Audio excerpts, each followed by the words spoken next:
क्या ईरान पर बहुत जल्द अटैक करेगा अमेरिका?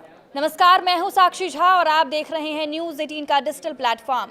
अमेरिकी राष्ट्रपति डोनाल्ड ट्रंप ने साफ कह दिया है कि ईरान ने परमाणु डील नहीं की तो ईरान की तबाही तय है।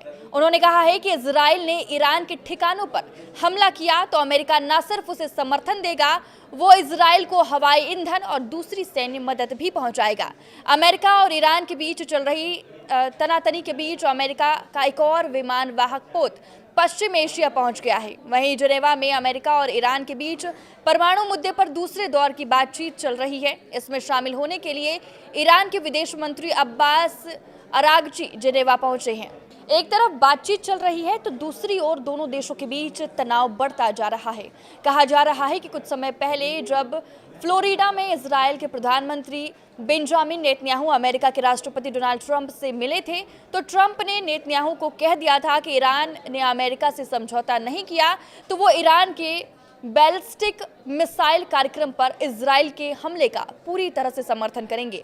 राष्ट्रपति ट्रंप के वादे को देखते हुए अमेरिकी सेना और खुफिया एजेंसियों में इस बात पर चर्चा हो रही है कि इजराइल ने ईरान पर हमला कर दिया तो अमेरिका की ओर से इजराइल की किस तरह से मदद की जाएगी। यह फिलहाल साफ नहीं है कि अमेरिका सीधे ईरान पर अटैक करेगा या फिर वो इजराइल के हमले में मदद करेगा। ये बात सामने आई है कि अमेरिकी वायुसेना की ओर से इजराइल के लड़ाकू विमानों को हवा में ईंधन भरने में मदद की जा सकती है। ये भी बड़ा सवाल है कि वो कौन से देश होंगे जो इजरायली विमानों को अपने हवाई रास्ते से गुजरने की अनुमति देंगे। जॉर्डन, सऊदी अरब और संयुक्त अरब अमीरात जैसे देश पहले ही कह चुके हैं कि वो अपने हवाई क्षेत्र का इस्तेमाल ईरान पर हमले के लिए नहीं होने देंगे। ऐसे में फिलहाल ये तय नहीं है कि ईरान पर हमले के लिए अमेरिका और इजराइल कौन सा हवाई रास्ता चुनेगा। परमाणु बातचीत और तनातनी के दौर के बीच अमेरिका ने पश्चिम एशिया में एक बार फिर अपनी सैन्य ताकत बढ़ा दी है। खबर है कि दूसरा अमेरिकी विमान वाहक पोत यूएसएस जेराल्ड आर फोर्ड भी मिडिल ईस्ट पहुंच रहा है। ये पहले से मौजूद अमेरिकी सैन्य ताकत के साथ मिलकर ईरान के करीब भारी हथियारों की मौजूदगी सुनिश्चित करेगा।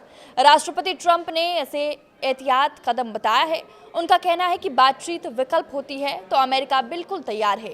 इजराइल के प्रधानमंत्री नेतन्याहू पहले ही ईरान के साथ समझौते पर संदेह जता चुके हैं।